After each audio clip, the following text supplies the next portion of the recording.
¿Qué pasaría si te dijera que la mayor parte de lo que llamas realidad no es más que una superficie, una capa externa, visible, aceptada, pero profundamente engañosa? Que la vida que crees estar viviendo, tus decisiones, tus relaciones, tus éxitos y fracasos, no es el resultado del azar ni de simples causas externas, sino la consecuencia directa de leyes invisibles que operan mucho antes de que seas consciente de ellas. Esta idea no es nueva, es antigua, tan antigua que ha sido temida, perseguida y distorsionada a lo largo de los siglos. Las civilizaciones que entendieron estas leyes no las enseñaron abiertamente, no porque fueran egoístas, sino porque sabían que un ser humano que comprende la estructura invisible de la realidad deja de ser manejable. Por eso, a lo largo de la historia, los guardianes del conocimiento profundo fueron silenciados, ridiculizados o transformados en mitos inofensivos. El conocimiento no fue destruido, fue fragmentado, y lo que se enseña hoy son solo restos inconexos. Este no es un video de motivación, no es pensamiento positivo, no es espiritualidad para sentirse bien.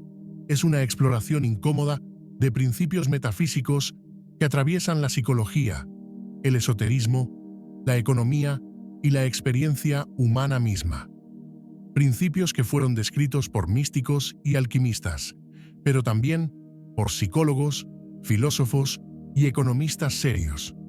Y todos, desde lugares distintos, llegaron a una conclusión inquietante. La realidad responde a la conciencia. La mente no es simplemente un subproducto del cerebro.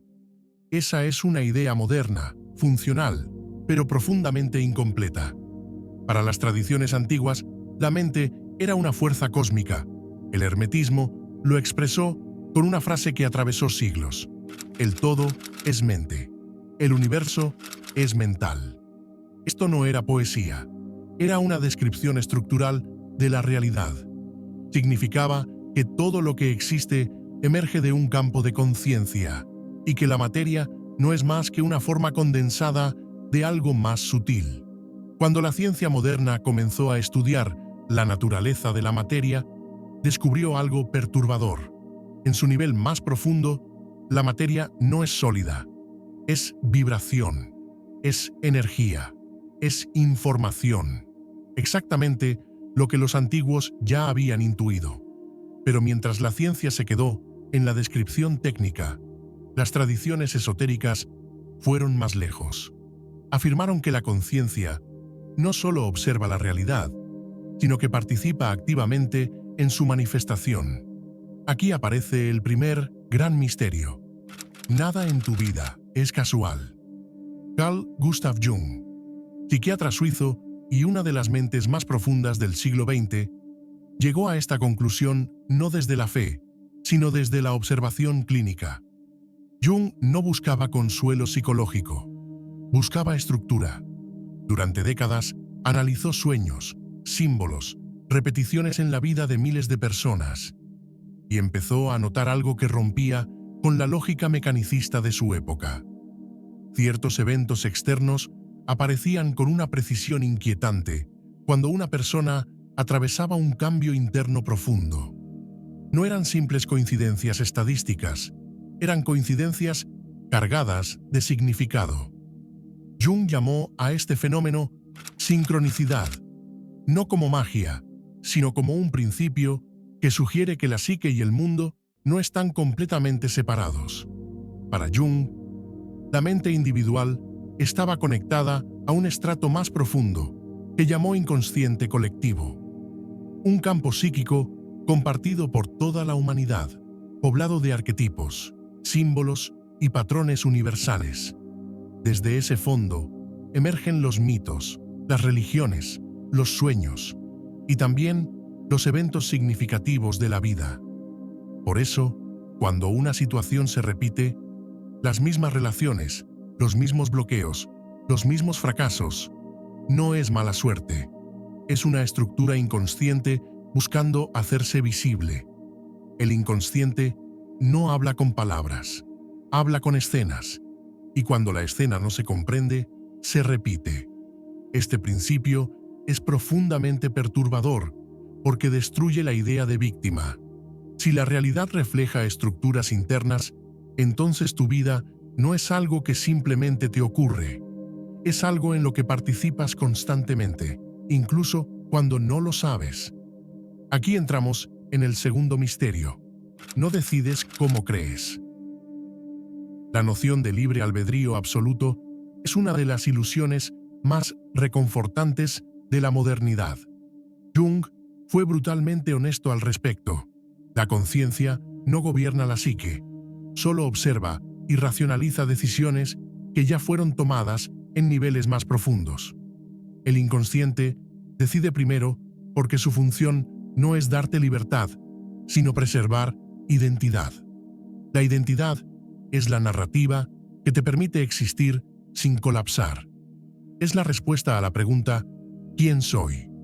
Y el inconsciente la protege como si fuera tu vida, porque para él, perder identidad equivale a desaparecer. Antes de que tomes una decisión importante, el inconsciente evalúa si esa decisión amenaza tu identidad, si rompe la imagen que construiste para sobrevivir, o si te expone a un dolor que ya conoces demasiado bien. Aquí aparece una verdad incómoda.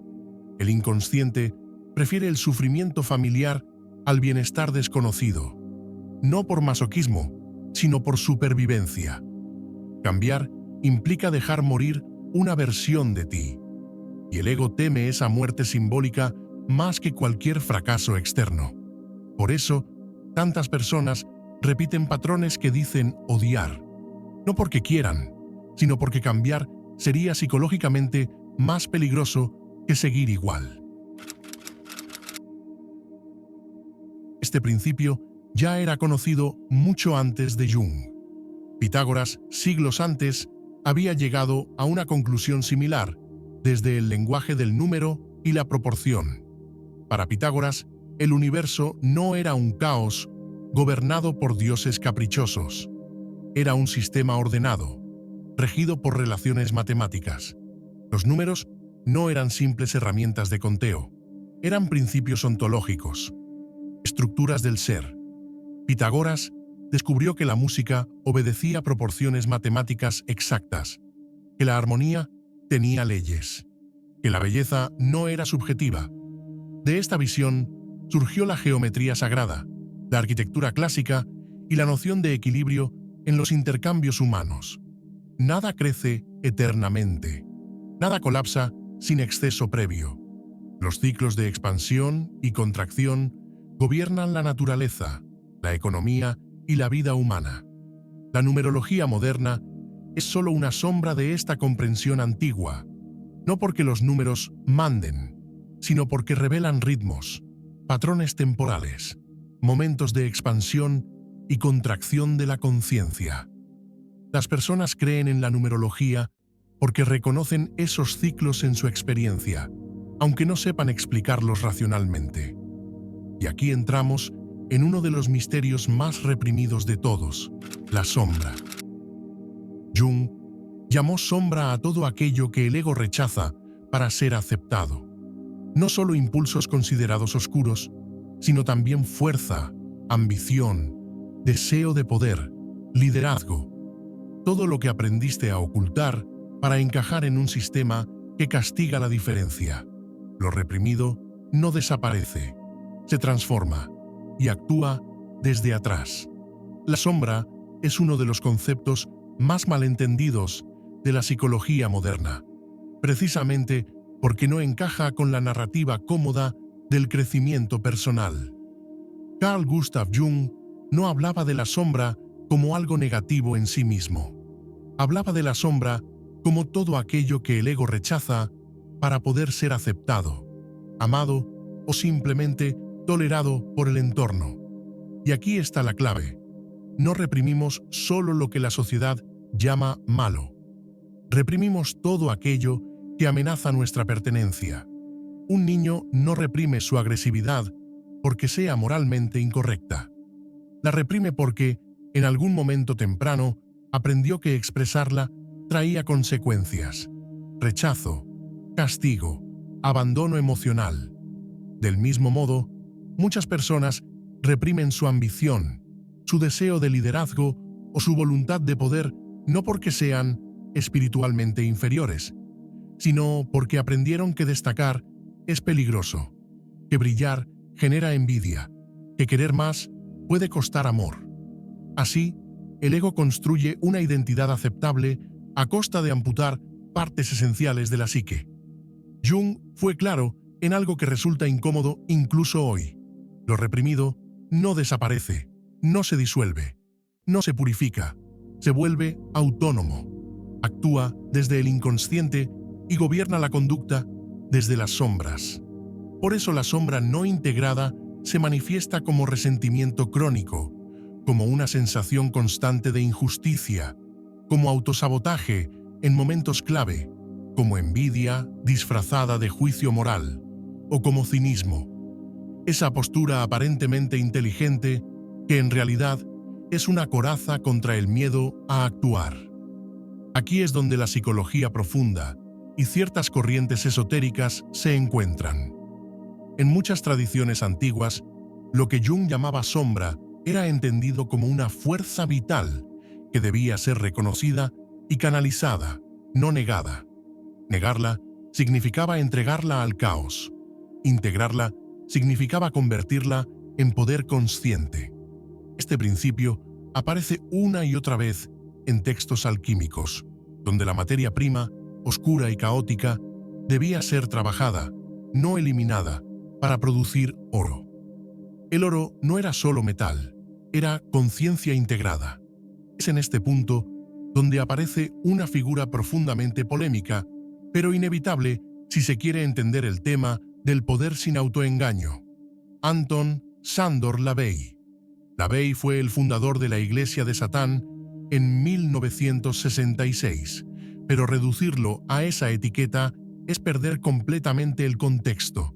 LaVey no fue un satanista en el sentido popular de la palabra. Fue un crítico feroz de la hipocresía moral de su tiempo.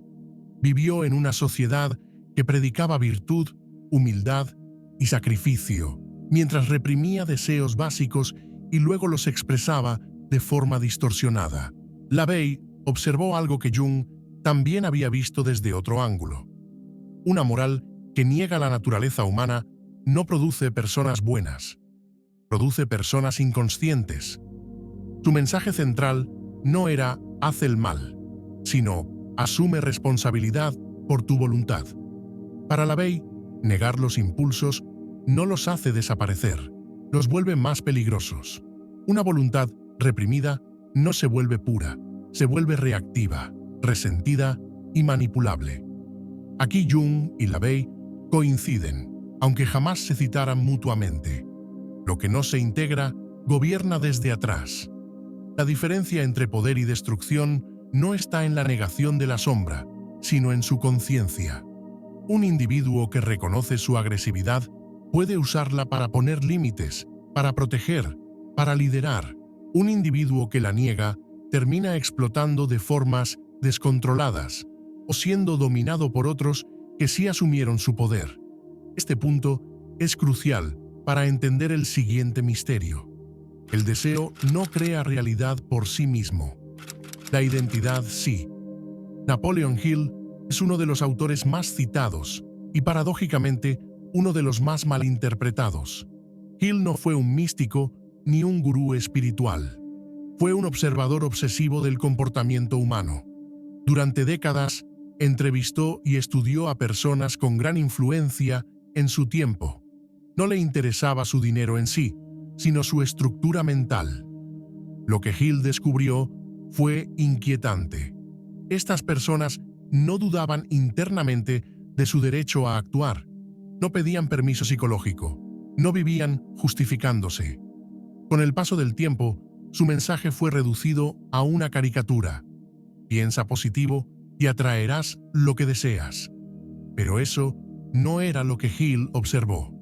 Hill hablaba de autosugestión como un proceso profundo de construcción de identidad, no como repetir frases vacías. El problema del deseo es que, cuando nace de la carencia, refuerza la carencia. Desear desde la sensación de falta es confirmar una y otra vez que no eres suficiente todavía. Aquí aparece otra figura clave del pensamiento contemporáneo: Eckhart Tolle. Tolle no habló de éxito ni de dinero. Habló de algo más radical: la identificación con la mente. Según Tolle, la mayoría de las personas no usan la mente, son usadas por ella. Confunden sus pensamientos con su identidad. Viven atrapadas entre la memoria del pasado y la proyección del futuro, sin presencia real en el ahora. Cuando Tolle afirma que el estado de conciencia crea la forma, no está hablando de magia superficial. Está hablando de percepción y respuesta. Dos personas pueden vivir la misma situación externa y experimentar realidades completamente distintas, porque su estado interno es distinto. La conciencia define cómo interpretas, cómo eliges y cómo actúas. Y esas acciones, acumuladas en el tiempo, producen resultados visibles. Aquí se derrumba otra ilusión popular. Visualizar sin encarnar no funciona. Imaginar abundancia mientras el cuerpo sigue reaccionando desde el miedo es fantasía. Pero encarnar un estado interno distinto, calma, claridad, presencia, incluso antes de ver resultados externos, cambia radicalmente la forma en que interactúas con el mundo. La identidad precede al resultado, no al revés.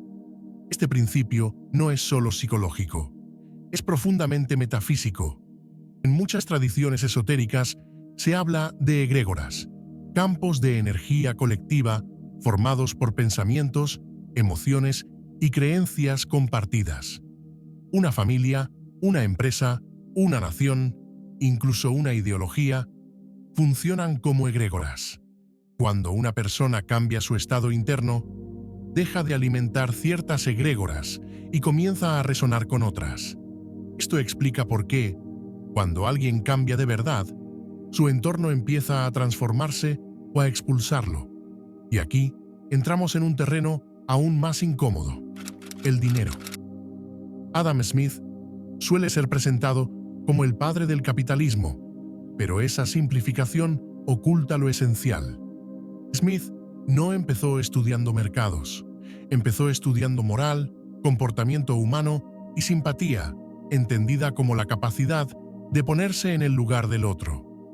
Para Smith, la economía no era un sistema abstracto de números, era una extensión directa de la psicología colectiva. Smith entendió algo que sigue siendo insoportable hoy: el dinero no crea valor, solo lo transporta. El valor nace de la utilidad percibida, no del sacrificio, no del sufrimiento, no de la intención. El mercado no responde a la moral, responde a la función. Por eso, el dinero fluye hacia la claridad, hacia quien sabe qué problema resuelve. Fluye hacia la utilidad, hacia quien genera impacto real. Y fluye hacia la confianza, porque nadie intercambia con quien no se valora a sí mismo. Aquí se rompe otra narrativa cómoda. El dinero no premia al que sufre. El sufrimiento no crea valor, solo narrativa. El dinero es uno de los espejos más honestos de la conciencia, precisamente porque no juzga, refleja. Si no fluye, no te está castigando. Te está mostrando algo que no quieres ver. Todo esto nos conduce al último misterio, el más difícil de aceptar. El universo no te prueba, te expone. No existe un juez cósmico repartiendo premios y castigos. Existe coherencia. La realidad refleja tu nivel de conciencia, tu relación con el poder, tu grado de responsabilidad. Cada situación que te desborda emocionalmente señala una parte no integrada. Cada repetición señala una lección evitada. Cada bloqueo señala un punto ciego. Responsabilidad no es culpa, es capacidad de respuesta consciente. es dejar de reaccionar automáticamente y empezar a elegir desde presencia. Cuando esto ocurre, algo se rompe. La ilusión de que alguien más tiene las respuestas, de que el destino es algo externo, de que la vida te pasa. La brújula nunca estuvo afuera, siempre estuvo en ti. Pero una brújula no obliga a caminar, solo señala el norte. Llegados a este punto, se vuelve imposible sostener la idea de que la vida es algo que simplemente ocurre afuera. Lo que se ha ido revelando, paso a paso, desde distintos lenguajes y épocas, es una misma estructura. La realidad responde. No responde a tus palabras, ni a tus deseos superficiales, ni a tus intenciones momentáneas. Responde a estados profundos de conciencia. Responde a quién eres cuando nadie te observa, a lo que sostienes internamente, incluso cuando dices lo contrario. Aquí es donde muchas personas se detienen, no porque no entiendan intelectualmente lo que se está diciendo, sino porque intuyen el costo psicológico de aceptarlo.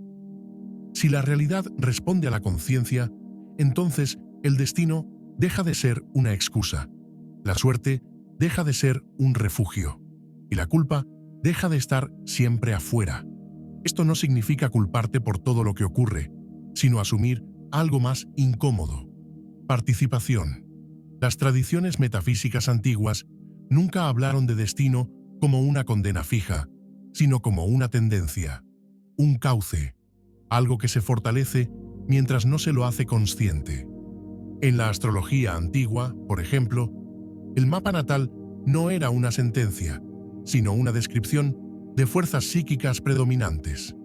Lo mismo ocurre con el concepto de karma, que no significa castigo, sino acción inconsciente que genera repetición.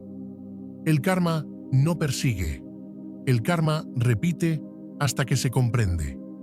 Jung expresó esta misma idea, en términos psicológicos, cuando dijo que aquello que no se hace consciente se manifiesta como destino. No porque haya una fuerza externa vengativa, sino porque la psique busca equilibrio, busca integración, busca totalidad. Cada repetición es un intento de corrección. Cada crisis es una invitación a un nivel más profundo de conciencia. Y cada vez que se evita esa invitación, la vida sube el volumen. Aquí aparece un concepto central del esoterismo que rara vez se explica con claridad: la correspondencia. El principio hermético que dice, como es adentro, es afuera, como es arriba, es abajo, no es una metáfora poética, es una ley de resonancia. Significa que las estructuras internas tienden a proyectarse en estructuras externas equivalentes, no como castigo, sino como reflejo.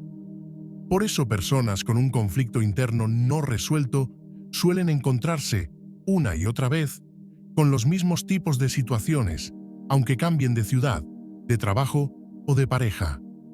El escenario cambia, pero la obra es la misma. Y esto no ocurre porque el mundo sea limitado, sino porque la conciencia aún no ha cambiado de nivel. Cambiar de nivel no es pensar distinto, es ser distinto. En alquimia, este proceso se describía como una serie de muertes y renacimientos simbólicos. La Nigredo, la etapa oscura, no era un error, era necesaria. Representaba el colapso de la identidad anterior. Solo después de atravesarla, podía surgir algo nuevo. La alquimia no buscaba convertir plomo en oro externo. Buscaba convertir una conciencia fragmentada en una conciencia integrada. El oro era el símbolo de esa integración. Esto conecta directamente con la sombra, la voluntad y el poder. Un individuo que no integra su sombra vive dividido. Una parte quiere avanzar, otra parte boicotea, una parte desea, otra parte castiga. Esta división interna genera una señal incoherente, y la realidad responde a la coherencia, no a la contradicción. Por eso tantas personas sienten que el universo no responde, cuando en realidad responde exactamente a la confusión interna que emiten. Aquí el concepto de voluntad se vuelve central. No la voluntad como fuerza bruta, sino como dirección consciente. La palabra voluntad viene del latín voluntas, que implica intención sostenida. En muchas tradiciones esotéricas, la voluntad era considerada el verdadero motor de la creación consciente. No el deseo pasajero, sino la intención alineada con la identidad. Cuando voluntad, pensamiento y acción apuntan en la misma dirección, algo cambia profundamente en la experiencia. Por eso figuras como la Bei insistían tanto en la responsabilidad personal, no porque promovieran el egoísmo vulgar, sino porque entendían que delegar el poder personal a un Dios, a una moral externa, a un sistema, es una forma de negarse a crecer. Un individuo que no asume su poder siempre termina sometido al poder de otro. No existe el vacío de poder, solo transferencia. Esto también explica por qué el dinero, el reconocimiento y la influencia tienden a concentrarse. No porque el universo sea injusto, sino porque la mayoría de las personas no sostiene internamente la identidad necesaria para manejar esas fuerzas sin colapsar. El dinero amplifica, la visibilidad amplifica, el poder amplifica, y amplifican tanto la conciencia como la inconsciencia. Por eso, muchos lo rechazan inconscientemente mientras dicen desearlo. Adam Smith lo vio desde la economía, Jung desde la psicología, los alquimistas desde el símbolo. Todos apuntaban a lo mismo. La realidad es un sistema de retroalimentación, un espejo dinámico. No se le puede mentir por mucho tiempo. Puedes engañar a otros, puedes justificarte, pero la estructura responde a lo que realmente eres, no a lo que dices ser. Y aquí aparece la pregunta que separa a quienes solo consumen este tipo de contenido de quienes realmente lo usan como herramienta de transformación. ¿Qué haces con esta información? Porque entenderla intelectualmente no cambia nada.